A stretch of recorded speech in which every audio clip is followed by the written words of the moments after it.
Very good morning friends, कैसे हैं आप सब। और उम्मीद करता हूं कि आप लोग बिल्कुल अच्छे होंगे, बिल्कुल बिंदास होंगे, जहां पर भी होंगे आप लोग बिल्कुल स्वस्थ होंगे, मस्त होंगे और समय निकाल करके स्पोर्ट्स टॉक भी देख रहे होंगे।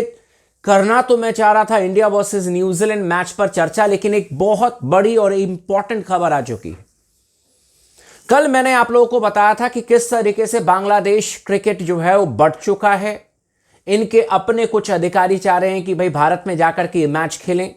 इनके कुछ अधिकारी चाह रहे हैं कि नहीं, भारत में हम मैच नहीं खेलेंगे, क्योंकि वो पाकिस्तान की बातें सुन रहे हैं। लेकिन इसी बीच इन तमाम अधिकारियों को छोड़े, इन तमाम चीजों के बीच में पूर्व कप्तान तमीम इकबाल ने इंटरव्यू दिया और उस इंटरव्यू में उन्होंने कहा कि बांग्लादेश क्रिकेट बोर्ड को स्वतंत्र रूप से फैसला लेना चाहिए, किसी के दबाव में फैसला नहीं लेना चाहिए। साथ ही साथ उन्होंने यह कहा कि आपको भावनाओं को एक तरफ रख करके, मतलब कि भावनाओं को भुला करके जो एकदम प्रैक्टिकल डिसीजन है वो लेने की जरूरत है। ये तमीम इकबाल का बयान आप लोगों ने सुना और मैंने आप लोगों को बताया था। लेकिन आज बांग्लादेश क्रिकेट बोर्ड के एक अधिकारी, जिनका नाम मैंने देखा था नजमुल इस्लाम है, उन्होंने तमीम इकबाल को भारत का एजेंट कह दिया। आप सोच लीजिए, यह बांग्लादेश क्रिकेट बोर्ड की हरकत है भाई लोगों। अपने लेजेंडरी कप्तान, अपने एक बड़े प्लेयर को भारत का एजेंट कह रहे हैं, बीसीसीआई का एजेंट कह रहे हैं कि यह तो भारत की बोल बोल रहा है, जो बांग्लादेश क्रिकेट बोर्ड पाकिस्तान की बोल बोल रहा है। हमने तो कभी कुछ नहीं कहा।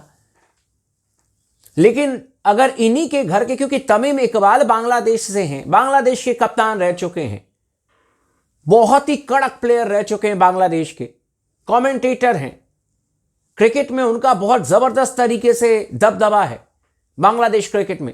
और उन्होंने अगर प्रैक्टिकल बात कह दी, उन्होंने अगर सच बोल दिया कि भारत में जाकर के, यह भी नहीं कहा कि भारत में खेलना चाहिए, उन्होंने यह कहा कि भाई जो भी डिसीजन लो सोच समझ करके डिसीजन लो, भावनाओं में बह करके मत डिसीजन लो, ठंडे दिमाग से फैसला लो और यह सोच करके फैसला लोगे कि जो भी आप फैसला लोगे वो 10 साल तक बांग्लादेश क्रिकेट को इंपैक्ट करेगा। अगर अच्छा फैसला लोगे तो भी, बुरा फैसला लोगे तो भी। यह कहा था सिर्फ तमीम इकबाल ने, दैट्स इट, इसके अलावा कुछ नहीं कहा था।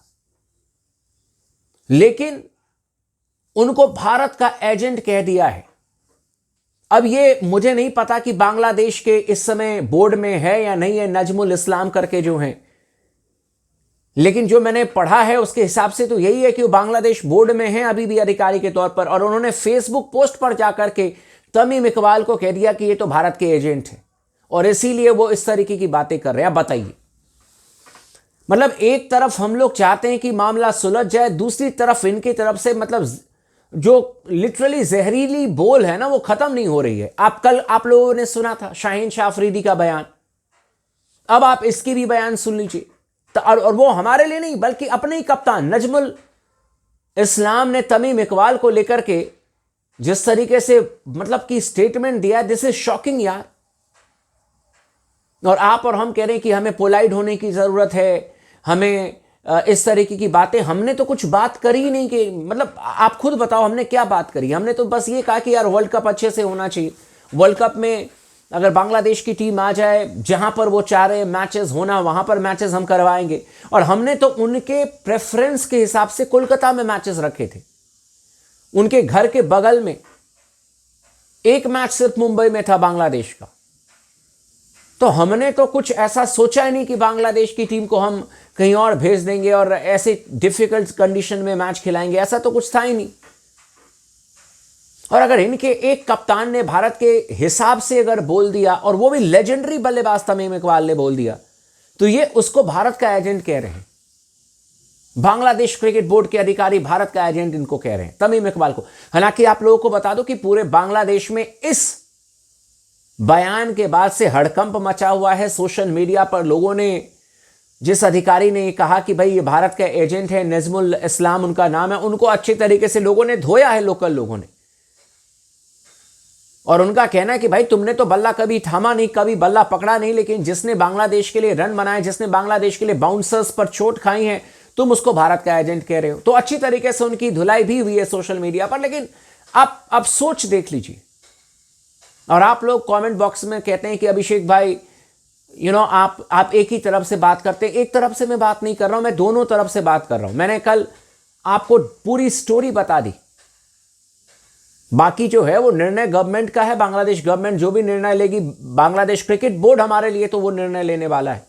बाय द वे, कल आपको बता दें कि बीसीसीआई की मीटिंग भी थी, जहां पर वीवीएस लक्ष्मण जो कि सेंटर ऑफ एक्सीलेंस के हेड हैं वो थे, बीसीसीआई के हेड मिथुन मनास, राजीव शुक्ला जी और देवजीत सेकिया जी भी थे। तो हमें लगा कि शायद यार होगा कुछ रिलेटेड टू बांग्लादेश, है ना। लेकिन आपको बता दें कि बीसीसीआई ने भी अपनी तरफ से क्लियर कट कर दिया है। जब उनसे पूछा गया, देवजीत सेकिया से पूछा गया, तो उन्होंने साफ तौर पर कहा कि देखिए, इस पर हम कुछ नहीं कह सकते, बांग्लादेश क्रिकेट टीम आएगी नहीं आएगी वो अब आईसीसी का मामला है, आईसीसी उसे हैंडल करेगा कि बांग्लादेश की टीम आएगी नहीं आएगी। हमने जो मीटिंग बुलाई थी वो सेंटर ऑफ एक्सीलेंस के हेड वीवीएस लक्ष्मण के साथ में मीटिंग थी, और जो कि बहुत ही अच्छी हमारी मीटिंग रही है। भविष्य में किस तरीके से टीम को तैयार करना है, अंडर 19 या फिर इंडिया ए की टीमों को, और कुछ पोजीशंस जो खाली हैं उसको किस तरीके से फिल करना है, उसको लेकर के मीटिंग हुई है। यानी कि बीसीसीआई ने अपनी तरफ से क्लियर कट कर दिया है कि उनका कोई लेना देना नहीं है, बांग्लादेश की टीम आए तो भला, ना आए तो भला। This is the matter that will be handled by ICC only now. यानी कि बीसीसीआई ने क्लियर कर दिया है कि आईसीसी ही अब इस चीज को देखे कि हम इसके बारे में कुछ नहीं कहेंगे, हम इसके बारे में कुछ नहीं कहेंगे। बट एज अ इंडियन हम सब आप, मुझे पता है आप लोग भी कमेंट कीजिएगा, क्या हम वेलकम नहीं कर रहे हैं बांग्लादेश को, स्वागत कर रहे हैं। हमने 2023 में पाकिस्तान का स्वागत किया था, और पाकिस्तान के प्लेयर्स ने बाकायदा कहा था यार कि ऐसा स्वागत जैसा हिंदुस्तान में हुआ वैसा कहीं नहीं आज तक हुआ। पाकिस्तान की टीम को कोई प्रॉब्लम नहीं हुई इंडिया में, बांग्लादेश को क्या प्रॉब्लम हो जाएगी इंडिया में। मुझे समझ में नहीं आ रहा है कि सुरक्षा का क्या इनको ऐसा मसला है, बांग्लादेश की टीम को कौन सी प्रॉब्लम होगी। खैर, ये अपनी अपनी बात है, पर मैंने कहा कि ये पूरी इंफॉर्मेशन मैं आप लोगों को दे दूं, जो सच्चाई है वो सामने रख दूं। और मुझे लगता है कि जिन्होंने क्रिकेट देखा है, और आप सब लोग क्रिकेट जानते हैं, समझते हैं, तमीम इकबाल कोई ऐसा वैसा नाम नहीं है जिसने 1 या 2 मैच खेला हो और बस।